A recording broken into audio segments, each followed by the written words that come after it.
नमस्कार सद्गुरू. नमस्कार विजयजी. मला खूप आनंद होतोय. तुमच्या वाढदिवशी तुम्हाला शुभेच्छा द्यायची संधी मला मिळाली. Not eight. मला खरोखर आनंद झालाय. मला ही संधी मिळाली आहे. मी तुमच्या दीर्घ आयुष्यासाठी देवाला प्रार्थना करतो. देव आरोग्य, आनंद तुम्हाला देवो. तुमचे आशीर्वाद हे जग बदलण्यासाठी, भारत नव्हे जग. पुन्हा एकदा मी तुम्हाला शुभेच्छा देतो गुरुदेव. नमस्कार. सद्गुरू, आज आपण बोलणार आहोत जागरूक ग्रहाबद्दल, कॉन्शियस प्लॅनेटबद्दल. माणसानं निसर्गाचं अपरिमित नुकसान केलं आहे. झाडं तोडण्यात आली आहेत, जंगलं नष्ट केली आहेत, वन्यजीवांना त्रास होतोय, डोंगर खोदले गेले आणि अगदी नद्यांचा मार्गही बदलला गेला आहे. बऱ्याच नद्या नष्ट पण झाल्यात.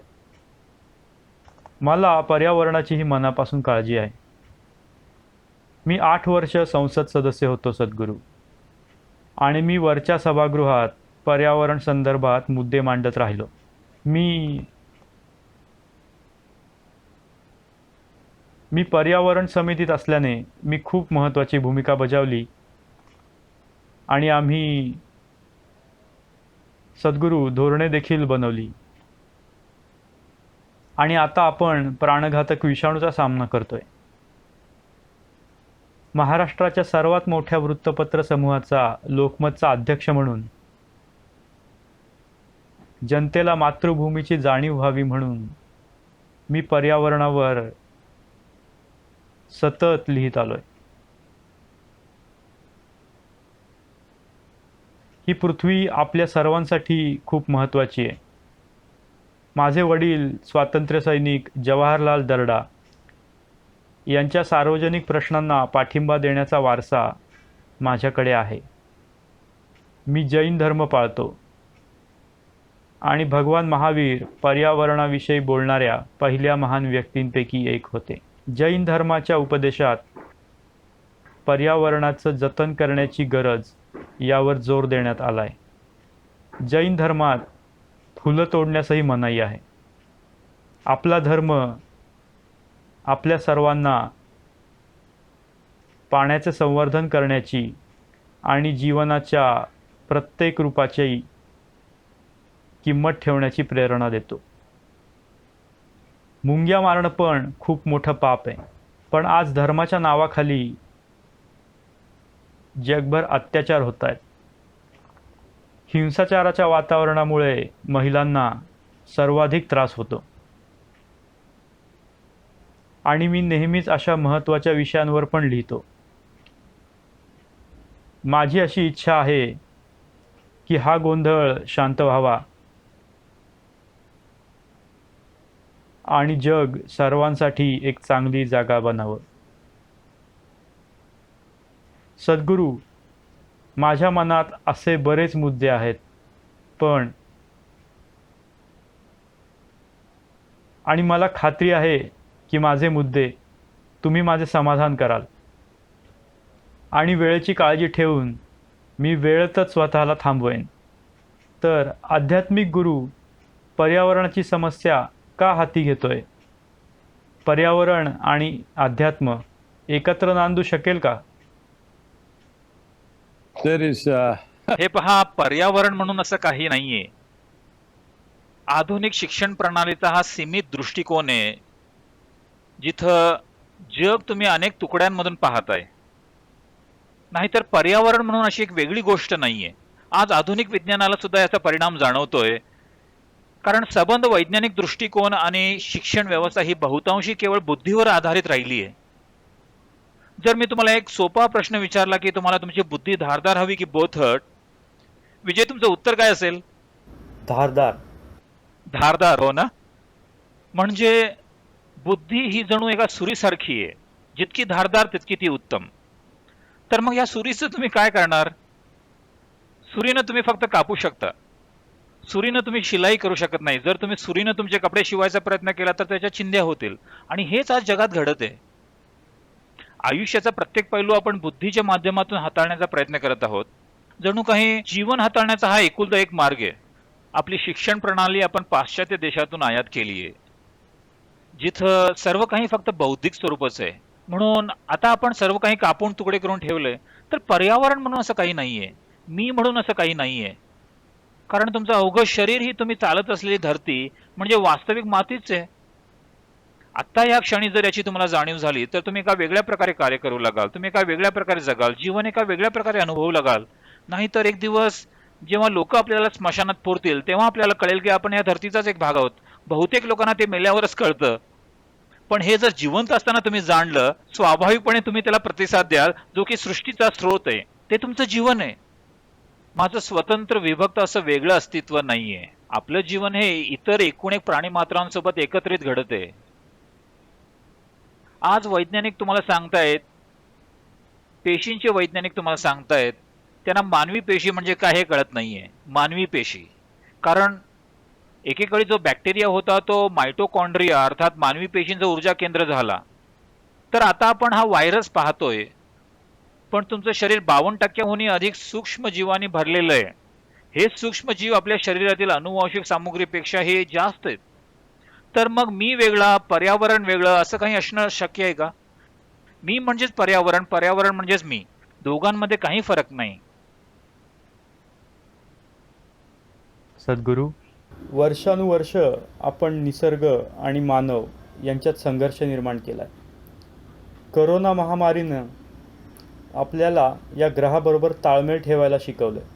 आपण यातून धडा घेऊन एक जागरूक पृथ्वी, कॉन्शियस प्लॅनेट कसा निर्माण करू शकतो? खरं पाहता There is पृथ्वीवर एकुलती एक समस्या आहे आणि ती म्हणजे मनुष्य. मला सांगा, आणखीन काही प्रॉब्लेम्स आहेत का? आज आपण विचार करत आहोत की व्हायरस प्रॉब्लेम आहे. नाही नाही, धर्तीवर एकच समस्या आहे, माणसं. तर माणसांच्या बाबतीतला प्रॉब्लेम काय आहे? पृथ्वीवरील उत्क्रांतीचा विचार केला तर आपण इतर प्राण्यांच्या तुलनेत प्रगतीच्या शिखरावर आहोत. उत्क्रांतीचे आपण शिखर आहोत, बुद्धिमत्तेचे आपण शिखर आहोत, क्षमतेचे आपण शिखर आहोत. पण आपली बुद्धी आणि कार्यक्षमता आपल्याच कल्याणाच्या विरोधात कार्य करतायत. he is working against our own well-being. आता तुम्ही म्हटलं चर्चगेट की कुठं? फक्त चर्चगेट नव्हे, मी म्हणतोय सगळीकडे लोक तणावाखाली दबलेली आहेत. स्ट्रेस, तणाव, क्लेश, निराशा, हवं ते म्हणा, ह्या सगळ्या गोष्टी मानवाच्या वेगवेगळ्या स्तरावरची पीडाच आहे. हो, जर काही रोगराई किंवा दुखापतीमुळे किंवा अशाच काही कारणांमुळे तुम्हाला काही शारीरिक पीडा असेल तर ती गोष्ट वेगळी. पण 95% मानवी दुःख हे मानसिक आहे. मानसिक दुःख म्हणजे ते स्वतःहून ओढून घेतलेलं दुःख आहे. म्हणजे तुमच्याजवळ एक धारदार सुरी आहे, अर्थात आपण धारदार बुद्धीबद्दल बोलत आहोत. तुमच्याजवळ एक धारदार सुरी आहे, ती कशी धरावी हेच तुम्हाला माहित नाही आणि सतत स्वतःलाच तुम्ही कापत आहात. जर तुम्ही एका ठिकाणी बसल्या बसल्या दुःख भोगत असाल, याचा अर्थ तुमची आपली बुद्धीच तुमच्या दुःखाचं कारण बनली आहे. तुमचा अर्धा मेंदू जर आम्ही काढून घेतला तर तुम्ही शांत निवांत व्हाल. कारण आज दुर्दैवानं बहुतेक आध्यात्मिक शिक्षक सुद्धा असं म्हणत सुटलेत की शांती हेच आयुष्याचं सर्वोच्च ध्येय आहे. अशी माणसं फक्त स्मशानातच शांत होतील. कारण शांती हे जीवनाचं सर्वोच्च ध्येय बनण्याचं कारण म्हणजे शांती ही मानवाची प्राथमिक गरज आहे. जर आज तुम्हाला तुमच्या जेवणाचा आनंद घ्यायचा असेल तर जरी तुम्ही प्रफुल्लित नसलात तरी किमान शांत असलं पाहिजे. कमीत कमी शांत असायला हवं. तर शांती हेच सर्वोच्च ध्येय बनवलं गेलंय. जी तुमच्या आयुष्याची प्राथमिक गरज असायला हवी होती ती आता परमोच्च बनली आहे.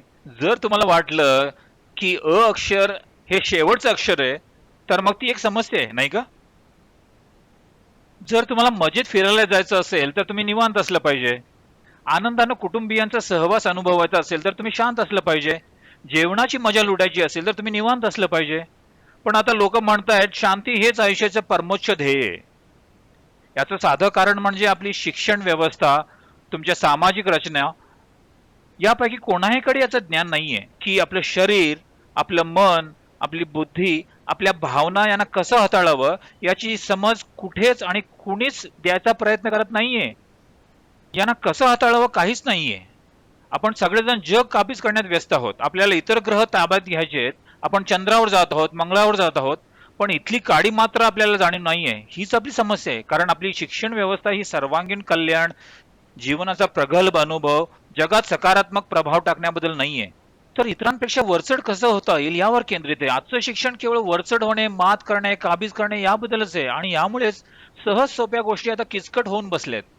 गेल्या 60-70 वर्षात जैविक स्तर आणि कृमी कीटकांचे प्रमाण 80% घटलेलं आहे. 60% पृष्ठवंशीय प्राणी कायमचेच नष्ट केले गेलेत आणि आज पृथ्वीवरील 1/5 प्राणी मात्र कायमचे लोप पावण्याच्या उंबरठ्यावर आहेत. आणि ह्या शतकाच्या शेवटापर्यंत 50% प्राणी मात्र कायमचे नाहीसे होतील. ह्या शतकाच्या शेवटी म्हणजे 21व्या शतकाच्या शेवटी पृथ्वीवरील 50% जीव नाहीसे होतील. आपल्याला हे अजूनही कळत नाहीये. आपलं जीवन हे इतर अगणित वृक्ष प्राणीमात्रांच्या अविरत परिश्रमांमुळे साध्य होतंय.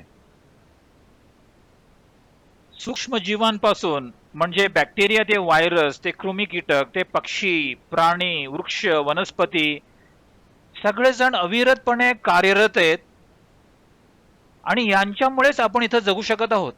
हे समजून घेणं अतिशय महत्वाचं आहे आणि अनुभवानं जाणणे. पण आज आपण सर्व प्राणीमात्रांना कायमचेच नष्ट करण्यात गुंतलेलो आहोत. याचा अर्थ आहे आपली बुद्धी आपल्याच विरोधात कार्य करतीये. एकदा का आपली बुद्धी आपल्याच विरुद्ध कार्य करू लागली की विश्वातली कुठलीच शक्ती आपल्याला वाचवू शकणार नाही. हे फार महत्वाचं आहे. म्हणून आजची पिढी ही सर्वांगीण कल्याणासाठी कार्य करू शकेल अशी घडवायला हवी. निव्वळ बौद्धिक क्षमता जी सर्व काही कापत जाते अशी असायला नको. सद्गुरू, तुम्ही यात 2 मुद्दे उपस्थित केलेत. एक म्हणजे शांती, दुसरा शिक्षण. तर मला विचारायचं आहे, तुम्ही शांती कुठे आणि कशी मिळवू शकता? शांती मिळवणं ही कोणाची जबाबदारी आहे? पण तणाव येतो कुठून ते आधी सांगा. ते मिळवणं एकदम सोपं आहे, पण शांती कशी मिळवावी? तुमच्या तणाव येतो कुठून? सॉरी, तुमच्या तणाव येतो कुठून? बघा सगळीकडून आपल्याला टेन्शन येत आहे. नाही नाही, तणाव हा काही सर्वत्र पसरलेला नाहीये. हे निव्वळ मनुष्य स्वतःची बुद्धी योग्यरित्या हाताळण्यास असमर्थ असल्यामुळे ताणतणाव निर्माण होत आहेत. तुमचं मन कसं हाताळावं हे जर तुम्हाला माहित असतं तर स्वतःसाठी तुम्ही आनंद निर्माण केला असता की दुःख? समजा असं घडलं, तुमची 2 बोटं अशी उठून तुमच्याच डोळ्यात खुपसायला लागली, तर मग ह्या 2 बोटांचं आपण काय करावं? याचा अर्थ आपले हात कसे वापरावे हेच आपल्याला माहित नाही, नाही का? त्याचप्रमाणे आपली स्वतःची बुद्धी कशी वापरावी हे आपल्याला माहित नाही. आपली अतिशय प्रगत बुद्धिमत्ता हीच एक मोठी समस्या बनली आहे. आपला मेंदू जर एका गांडुळा एवढा असला असता तर आपण सुद्धा शांत निवांत असतो. ही अतिशय दुर्दैवी बाब आहे. मला सांगा, बुद्धी हा उपाय असला पाहिजे की एक समस्या? बुद्धी हा उपाय असायला हवा, पण दुर्दैवाने ही एक समस्या बनली आहे. नक्कीच बुद्धिमत्ता हे सोल्युशन असलं पाहिजे, पण तो एक समस्या झालाय. ही समस्या कशी सोडवायची हे खूप महत्त्वाचं आहे. याचं साधं कारण म्हणजे आपली वृत्ती ही मात करणारी वृत्ती बनली आहे. संबंध शिक्षण प्रणाली ही वरचढ होण्याबद्दल आहे, मात करण्याबद्दल आहे. बालवाडीपासून आपण याची सुरुवात करतो. पहिला कोण दुसरा कोण, हो ना? एक लहान मूल, एक 5 वर्षाच्या मुलाला सांगितलं जाते तुझ्या वर्गातल्या सगळ्यांपेक्षा तू पहिला आला पाहिजेस, तू टॉपर झाला पाहिजेस. टॉपर म्हणजे काय? तर इतर प्रत्येक मुलाने तुझ्या खाली असलं पाहिजे. अशा वृत्तीमुळे स्वाभाविकपणे आपण दुःखी होण्यात शंकाच नाही. आपल्याला असं शिकवलंय, तुम्ही उत्कृष्ट केलं पाहिजे, जास्तीत जास्त मार्क मिळवले पाहिजेत. पण ते मूल्यांबद्दल बोलत नाहीत. त्यांच्याकडे जिवंत मूल्य नाही आहेत. ते सामाजिक मूल्यांबद्दल बोलतात, ते कौटुंबिक मूल्यांबद्दल बोलत नाहीत. ते फक्त तेवढंच शिकवतात, मार्क पाडा. नाही, त्या सगळ्या गोष्टी दुय्यम आहेत. सर्वात पहिली गोष्ट म्हणजे एक मनुष्य म्हणून तुम्हाला हात आहेत, पाय आहेत, मेंदू आहे. तुमच्या भल्यासाठी ते कसे वापरावे हे तुम्हाला माहीत असलं पाहिजे, नाही का? जर तुमचे हात तुमच्या चेहऱ्याला मारायला लागले तर याला आपण कल्याण म्हणू शकतो का? त्याचप्रमाणे तुमचे मन जर तुमच्यावर वार करायला लागलं तर तुम्ही त्याला ताणतणाव, चिंता, क्लेश वगैरे काय काय म्हणता, पण खरं पाहता तुमचं मन तुमच्यावरच वार करतंय, नाही का? सद्गुरू, तुम्ही बघाल, ही जनता, या देशातली 80% जनता 2 वेळच्या अन्नासाठी, पाण्यासाठी मारामार करते. हो, ती सुद्धा एक समस्या आहे. ती सुद्धा एक समस्या आहे. 1947 मध्ये आपण 33 कोटी लोक होतो. आज आपण 138 कोटी आहोत. फक्त 74 वर्षात 4 पटीने का वाढलोत? हो, आयुष्यमान वाढलंय, जी एक चांगली गोष्ट आहे. 1947 मध्ये 28 वर्षापासून आज ती 72-73 वर्ष आहे, जी एक देश म्हणून अतिशय विलक्षण कामगिरी आहे. पण त्याचबरोबर हे सुद्धा महत्वाचं नाहीये का? मी काही इथं कुठली तत्वप्रणाली घालून देत नाहीये. हे साधं गणित आहे की जर मी माझा मृत्यू पुढे ढकलला तर माझा जन्म सुद्धा पुढे ढकलायला हवा. सद्गुरू, मी एका दुसऱ्या प्रश्नाकडे जातो. कारण संपूर्ण महाराष्ट्र आणि विशेषतः विदर्भ शेतकरी आत्महत्येने ग्रस्त आहे. महाराष्ट्रातले लोक शेतकरी आत्महत्या थांबवण्यासाठी काय करू शकतात? आधी मला याचा सर्वात प्राथमिक पैलू समजावू द्या. विदर्भ प्रदेशातील दयनीय स्थिती ही बहुतांशी खडकाळ जमिनीमुळे, ज्यामुळे तो प्रदेश फक्त काही ठराविक वृक्ष वनस्पतींसाठी योग्य आहे. एक पीक शेतीसाठी ही जमीन योग्य नाही. पण आपण तसं करायचा प्रयत्न करत आहोत. म्हणून तिथले शेतकरी संकटग्रस्त स्थितीत आहेत. कारण ते त्या जमिनीत पैसे गुंतवतात जी सहजासहजी पीक देत नाही आणि तो पैसे गमावतो, कर्जबाजारी होतो वर्षानुवर्षे आणि मग इतका निराश होतो की मग दुर्दैवानं आत्महत्येचा मार्ग धरतो. दुर्दैवानं यवतमाळ क्षेत्र देशातली आत्महत्येची राजधानी बनली आहे. यासाठीच आम्ही तेथे गेलो. मी तिथं जायचा निर्णय घेतला कारण मी म्हटलं हे आपण थांबवलं पाहिजे. ही दुर्दैवी स्थिती आम्ही नक्कीच बदलू, मला 100% खात्री आहे. वास्तविक गेल्या 6 ते 8 महिन्यात तिथं एकही आत्महत्येचा प्रसंग झालेला नाहीये, कारण त्या क्षेत्रातील सर्व कुटुंबाच्या संपर्कात आम्ही आहोत. आमचे व्हॉलंटियर्स फोन करून प्रत्येक कुटुंबाशी संपर्कात आहेत. थोडी जरी समस्या निर्माण झाली की ते त्यांना फोन करून दिलासा देतात. जरी आम्ही त्यांना आर्थिक मदत पुरवू शकलो नाही तरी भावनिक दिलासा आणि प्रेरणा देत असतो, जेणेकरून ते नकारात्मक अवस्थेत जाणार नाहीत. हवामान त्यांना साथ देत नाहीये. नाही, ती जमिनीची गुणवत्ता आहे, कारण ती खडकाळ जमीन आहे. लोक खडकाळ जमिनीवर का शेती करतायत? साधं कारण म्हणजे वाढीव लोकसंख्येचा दबाव. जर आपण लोकसंख्येचा प्राथमिक प्रश्न सोडवला नाही तर स्वाभाविकपणे लोक नापीक जमिनीवर शेती करायचा प्रयत्न करतील. जर तुम्ही नापीक जमिनीत शेती केली तर स्वाभाविकपणे ते तुम्हाला विनाशाकडे ढकलतं. लोक पैसा गुंतवतात, त्यांच्यासाठी खास अशी कोणती योजना नाही. सगळीकडे जसं तसंच इथंही ते बँकेतून कर्ज काढतात, शेतीत गुंतवतात, मग ते फेडू शकत नाहीत आणि मग संकटात अडकतात आणि मग ते गावातल्या सावकाराकडे जातात आणि मग आणखीन जास्त दबाव. तर हे असं घडत आहे. लोक म्हणतात सावकार, बँका हे आणि ते याला जबाबदार आहेत. No. हा तर परिणाम आहे. खरी समस्या जमीन सुपीक नाहीये. जर तुम्हाला ती सुपीक करायची असेल तर भरपूर प्रमाणात वृक्ष वनस्पतीची लागवड केली पाहिजे. जमीन सुपीक करण्यापासून दुसरा कुठलाच मार्ग नाही. कारण जमिनीत सेंद्रिय सामुग्री घातल्याशिवाय ती सुपीक होणार नाही. सेंद्रिय सामुग्री फक्त 2 स्रोतांपासून येते. एक म्हणजे झाडांचा पालापाचोळा आणि दुसरं म्हणजे पशुप्राण्यांची विष्ठा. झाडं तर आपण कधीच कापून टाकलीत आणि पशुप्राणी तुम्हाला माहितीच आहे, त्यांची निर्यात केली जाते. ते शेतात नाहीत. तर जमीन सुपीक करण्याचा इतर कुठलाच मार्ग नाहीये.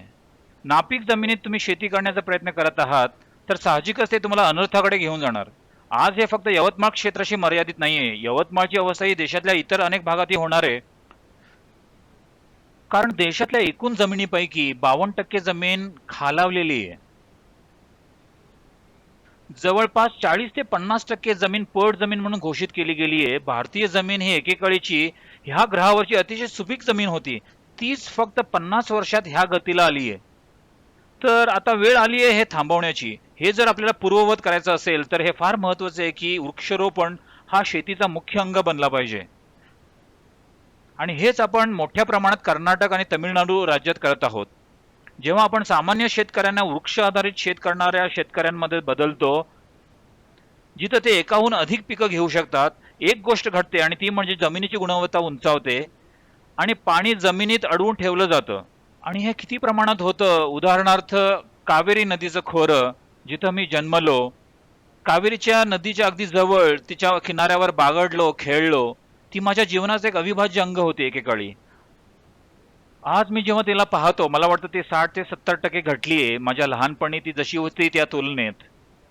When I was a young boy. Yeah, yeah. तर तिला जर पूर्ववत करायचं असेल तर समस्या काय आहे? समस्या ही आहे की गेल्या 50 वर्षात कावेरी खोऱ्यातील 82% वृक्ष तोडले गेले आहेत. गंगा नदीचं खोरं जे भारताचा 25% भौगोलिक भाग व्यापतं, त्यातली 90% वृक्ष वनस्पती काढून टाकली आहेत. म्हणून यासाठी पहिल्यांदाच आम्ही आणि सरकार एकत्र कार्य करत आहोत. आणि सरकारनं सुद्धा हे मान्य केले की नद्यांना पुनर्जीवित करण्याचा एक मार्ग म्हणजे नदी खोऱ्यात वृक्ष लागवड करणे. हळूहळू हे केलं जात आहे, पण मोठ्या प्रमाणात करण्याची गरज आहे. तुम्ही सरकारला हे पटवून देऊ शकलात का? होय, आता ते धोरणात आलंय.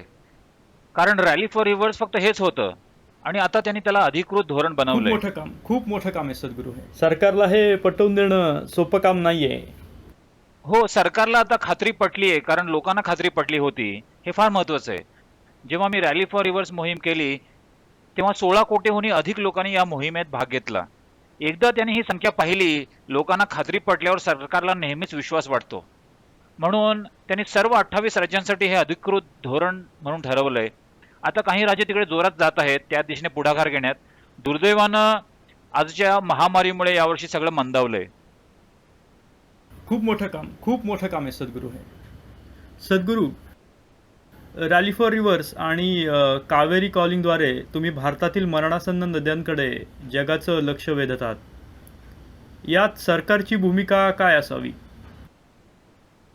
मी आधी म्हटल्याप्रमाणे पहा, कर्नाटक सरकारने काही आक्रमक पावले उचलली आहेत, फारच सक्रिय पावले. महत्वाची गोष्ट म्हणजे 125. सद्गुरू, तुमच्या बोलण्यात तुम्ही कर्नाटक सरकारबद्दल बोलता. तुम्हाला असं वाटतं का की महाराष्ट्र सरकार यात पुढाकार घेत नाहीये? हो, त्याबद्दल सुद्धा मी बोलणार आहे. महाराष्ट्र सरकारने वृक्ष लागवडीसाठी बरंच काही केलंय. त्यांनी भरपूर प्रमाणात वृक्षारोपण केलं. मला वाटतं 50 कोटी झाडं लावली गेली आहेत. अतिशय उत्कृष्ट कामगिरी आहे. पण मला म्हणायचंय, बहुतेक जमीन शेतकऱ्यांच्या मालकीची आहे. जवळपास 84% जमीन ही शेतकऱ्यांच्या ताब्यात आहे. तिथेच झाडे लावण्याची गरज आहे आणि झाडे जर त्यांना व्यावसायिक दृष्टीने फायद्याची असतील तरच ते त्यांची लागवड करतील. जर त्यांना त्यांचा आर्थिक फायदा असेल तरच. म्हणून या दिशेने आम्ही काम करत आहोत. एक गोष्ट म्हणजे शेतकरी उत्पादक कंपन्यांवरचा कर काढून टाकणे, जे सरकारनं सुमारे 2 वर्षांपूर्वीच केलं. आणि दुसरी गोष्ट म्हणजे अनुदान देणे, Subsidy which only जे आता कर्नाटक व ईशान्येकडील काही राज्याने केले, पण इतर राज्यांनी अजून ते केलेलं नाहीये. त्यांना त्यात शिफ्ट करण्यासाठी अनुदानाची गरज आहे. कारण पहिल्या 4 वर्षात उत्पन्नाचा तोटा होतो, पण 5 ते 7 वर्षात उत्पन्न 300 ते 800% गेलेलं आहे. आम्ही 70,000हून अधिक शेतकऱ्यांना वनशेतीकडे वळवले. त्यांचे उत्पन्न 5 ते 7 वर्षात 3 ते 8 पट वाढले. पण पहिल्या 3 वर्षात तोटा होतो. त्या नुकसानात जर भरपाई दिली गेली तर लक्षावधी शेतकरी यासाठी मदत करतील. हेच महत्वाचं आहे. मी वारंवार कर्नाटक असं म्हणतो कारण हेच महत्वाचं आहे. पहिल्या 4 वर्षात त्यांनी अनुदान दिलेलं आहे. आता कावेरी खोऱ्यातील 52 लाख शेतकरी, आम्ही त्यांना 30% वनशेतीकडे खेचण्याचा प्रयत्न करत आहोत. तुम्हाला माहिती आहे, 30% वृक्ष आधारित शेती महाराष्ट्रात सर्वात महत्वाचं काम केलं गेलंय. त्यांनी यवतमाळसाठी आता एक स्पेशल पर्पज व्हेकल तयार केला आहे. प्रगती करण्याचा हाच मार्ग आहे. स्पेशल पर्पज व्हेकल शिवाय शेतकरी सरकारच्या 12 वेगवेगळ्या मंत्रालयांबरोबर काम करू शकत नाहीत. त्या सर्वांना एकत्र ठेवणं केवळ अशक्य आहे. हे स्पेशल पर्पज व्हेकल आणि एक चांगला अधिकारी विलक्षण कामगिरी करतील आणि यवतमाळ तालुक्यात त्याचा परिणाम आम्ही तुम्हाला नक्कीच दाखवून देऊ. धन्यवाद सद्गुरू. आम्ही असं ऐकलंय की तुम्ही महाराष्ट्रातल्या पश्चिम घाटात मोठ्या प्रमाणात प्रवास केलाय. त्या घाटातली तुमची आवडती जागा कोणती? तुम्ही त्या पश्चिम घाटाशी असलेल्या तुमच्या नात्याबद्दल बोलू शकता? I spent a lot of जंगल घाटांमध्ये मी बराच वेळ घालवलाय. एक गोष्ट म्हणजे मोटरसायकल चालवणे आणि दुसरी गोष्ट म्हणजे ट्रेकिंग. ट्रेकिंग? हो, ट्रेकिंग. जवळजवळ मी कर्नाटकातल्या पश्चिम घाटातली सगळी शिखरं चढलोय. in the Karnataka part of the Western Ghat. महाराष्ट्रातल्या पश्चिम घाटात मी एका ठिकाणी गेलो होतो, जी जागा मला काही काळ मागे घेऊन गेली. ती म्हणजे गोरखनाथ गुहा. The Gorakhnath caves. जिथं मी गेलो आणि काही काळ घालवला तिथं. आणि मी गोवा ते कन्याकुमारी पर्यंत 11 वेळा माझ्या मोटारसायकलवरून फेऱ्या मारल्या आहेत बरं का. पण तिथे राहायला कुठे आवडेल तुम्हाला? जंगलात राहायला आवडतं मला. कुठली अशी आवडती खास जागा आहे का तुमची? Your feelings? सध्या आम्ही लोणावळ्याच्या इकडे पुण्याजवळ पण थोडं लांब आमचा प्रयत्न चाललाय. लोणावळ्यापासून पुण्याच्या दिशेने थोड्या अंतरावर आम्ही एक केंद्र उभारण्याची योजना आखतोय. We are planning to set up a center. पण बघू, जमीन आणि इतर गोष्टी जुळून यायची गरज आहे. We we need आम्हाला तुमच्यासारख्या लोकांच्या मदतीची आवश्यकता आहे, कारण महाराष्ट्रात रिअल इस्टेट हाताळण्यासाठी आमच्याकडे आम्ही पाठबळ नाही. नेहमीच तुमच्या पाठीशी आहोत, कारण तुम्ही हे काम जोरदार करताय. मला म्हणायचं आहे, तुम्ही प्रत्येक राज्याला प्रेरणा देताय. सद्गुरू, माझ्या मनात एक प्रश्न आहे. लाखो भाविक दरवर्षी शिर्डीला जातात, शिर्डीतल्या साईबाबांच्या समाधीचे आशीर्वाद घ्यायला. तुम्ही याच्या आध्यात्मिक महत्त्वाबद्दल काही बोलू शकाल का?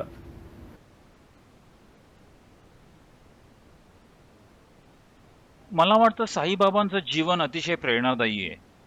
मी काही तिथं गेलो नाहीये, कारण मी लोकप्रिय मंदिरांमध्ये जाण्यासाठी प्रसिद्ध नाही. temples. Generally, I don't.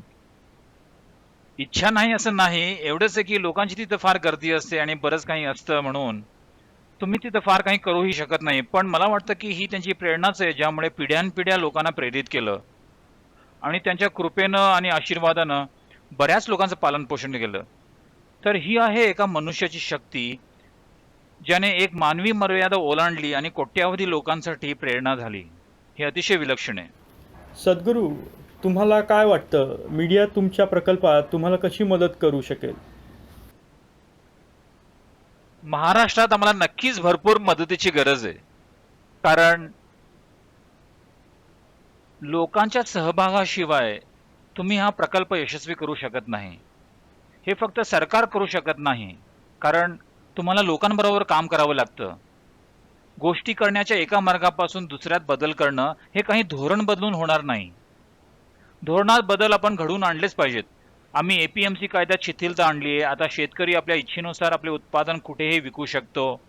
आम्ही इमारती लाकडाचे कायदे पहा, देशातले कायदे असे होते, पर्यावरण कार्यकर्ते आणि इतरांमुळे जर तुम्ही स्वतःच्या जमिनीवर एखादं झाड वाढवलं आणि तुम्ही ते तोडलं तर तुम्हाला अटक होऊ शकते.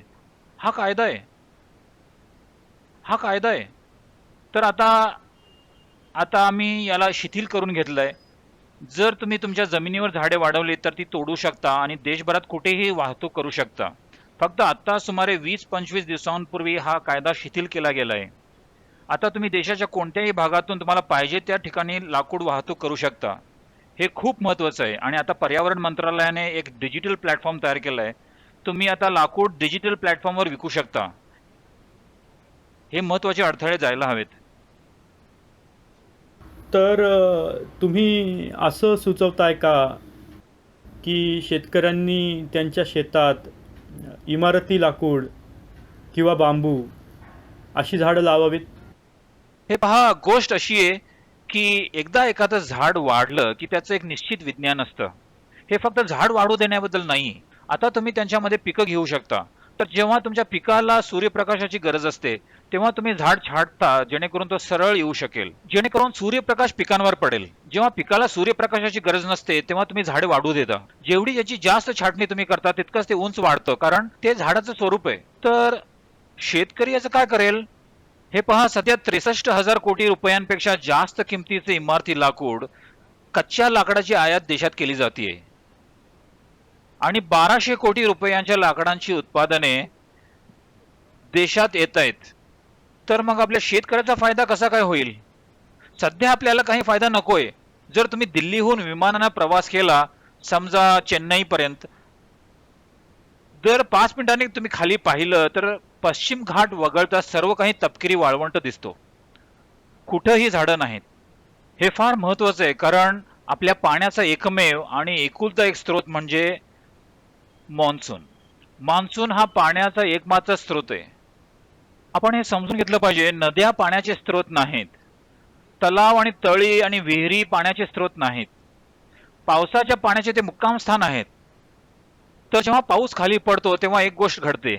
मुंबईतले तुम्ही सर्वजण याचा अनुभव असेल अत्यंत तीव्रतेने.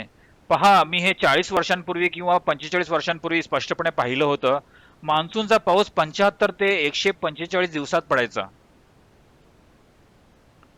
आज बहुधा पाऊस फक्त 40 ते 80 दिवसच पडतो. पाण्याचं तेच प्रमाण पावसाच्या रूपात खाली येतंय, पण कमी वेळात ते खाली येतंय. म्हणून दरवर्षी पूर येतो. त्याच ठिकाणी 3 महिन्यानंतर जिथे पूर आला होता तिथं तुम्ही गेलात, तुम्ही पाहाल तिथं दुष्काळ असतो, कारण पाणी जमिनीत मुरण्याऐवजी ते वरच्यावरून पळून जातंय. जेव्हा ते वरूनच पळून जातं तेव्हा आपण त्याला पूर म्हणतो. जेव्हा पाणी नसतं तेव्हा आपण त्याला दुष्काळ म्हणतो.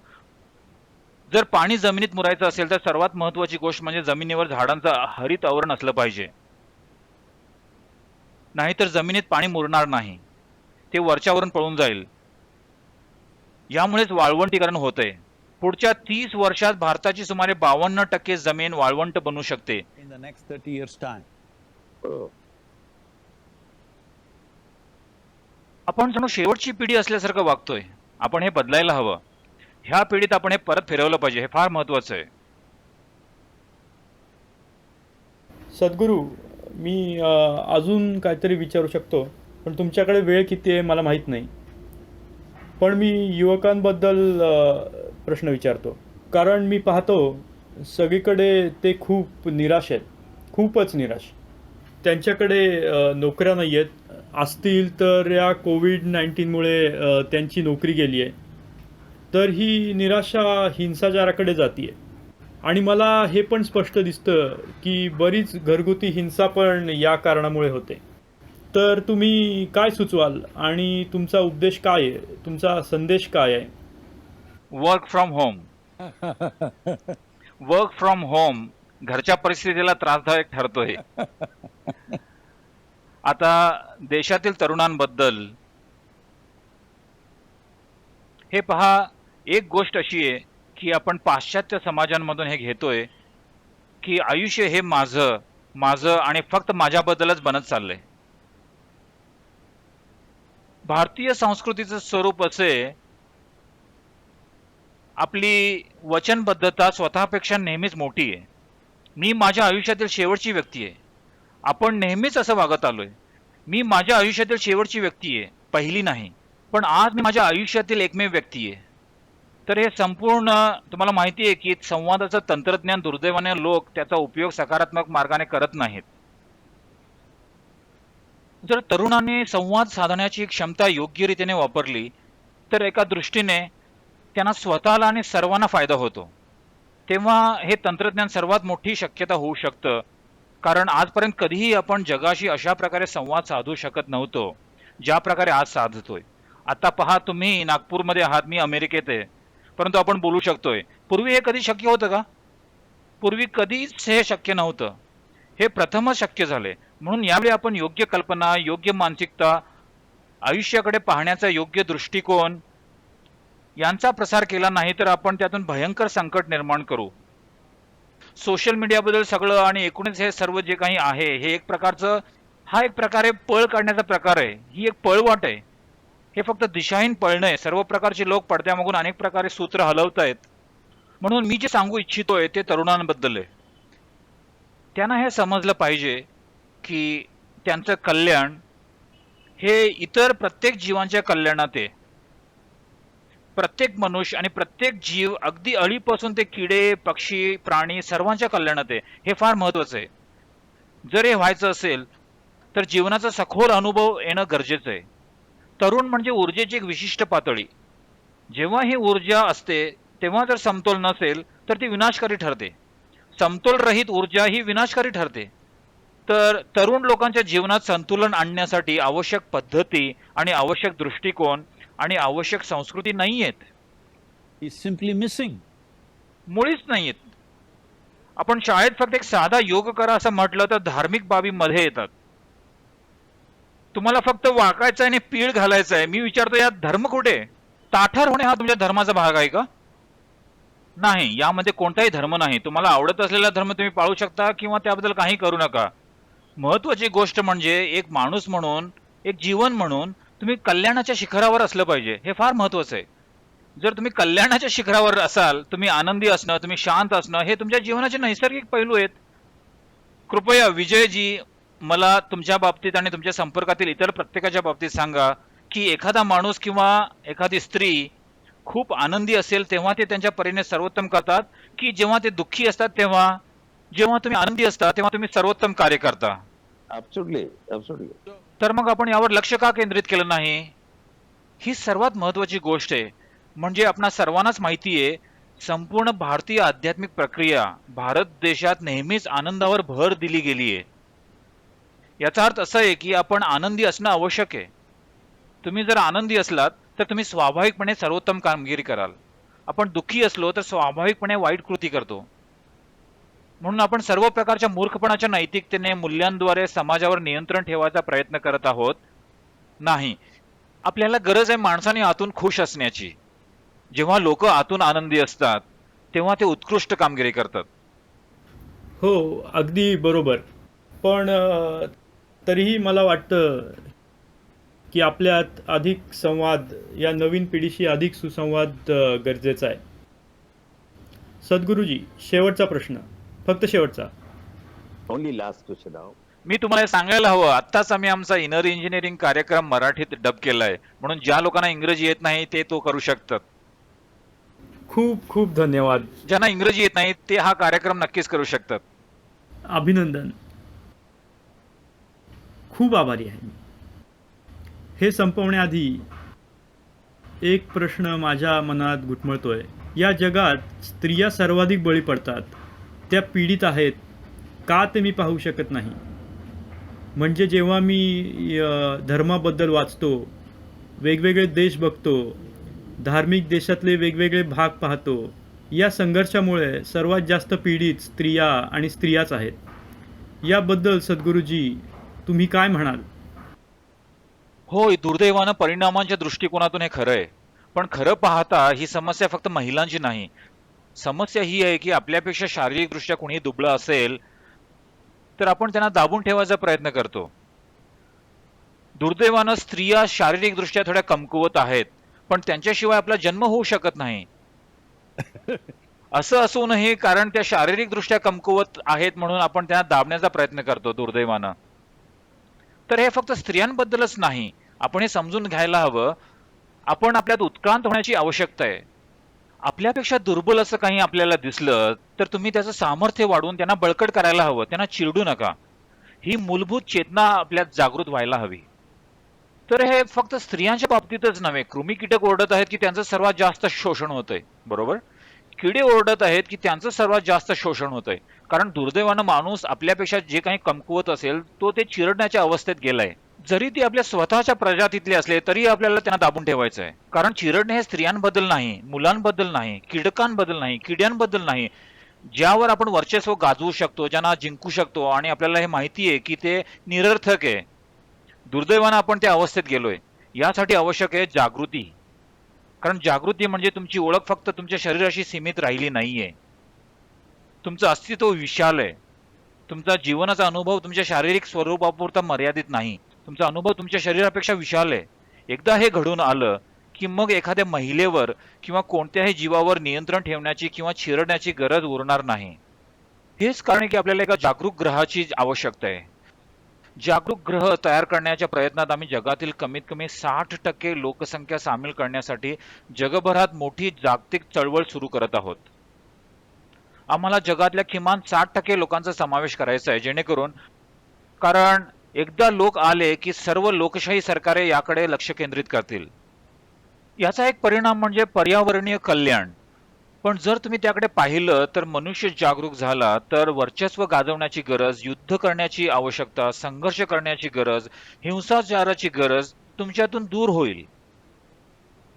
हिंसा नियंत्रित करणं ही एक गोष्ट आहे, पण हिंसाचाराची गरजच गमावणं याची आवश्यकता आपल्याला आहे. जेव्हा आपण जागरूक मानव आणि एक जागरूक ग्रह निर्माण करू तेव्हाच हे घडेल. धन्यवाद विजयजी. मी खरोखर तुमचा आभारी आहे. माझ्याकडून महाराष्ट्रातील 13 कोटी जनता, कारण लोकमत त्यांचे प्रतिनिधित्व करतो, आणि पुन्हा एकदा तुमच्या वाढदिवशी आम्ही तुम्हाला वाढदिवसाच्या खूप खूप शुभेच्छा देतो. God bless you. आणि तुमच्यावर प्रेम करणाऱ्या सर्व लोकांना आशीर्वाद तुम्ही नेहमीच देता. खूप खूप धन्यवाद. माझे आशीर्वाद तुमच्या बरोबर आणि महाराष्ट्रातील संबंध जनतेशी आणि विशेषतः वाघाडीच्या जनतेबरोबर आहेत. येत्या वर्षात मी नक्कीच वाघाडीला भेट देईन आणि कृपया तुम्ही कोइंबतूरमधील आमच्या ईशा योग केंद्राला भेट द्यायला हवी. तुम्ही अवश्य यायलाच हवं. निश्चितच मी येईन. मी लवकरच येऊन तुमच्याबरोबर राहीन. ते उघडताच मी येईन. पण मी यवतमाळला भेट देण्याचे आमंत्रण तुम्हाला पाठवतो आणि आम्हाला खूप आनंद होईल. मनापासून आभार सद्गुरू. पुन्हा एकदा धन्यवाद. नमस्कार. जय हिंद. तुम्हाला आणि तुमच्या कुटुंबियांना माझा आशीर्वाद. नमस्कार. खूप खूप धन्यवाद. धन्यवाद.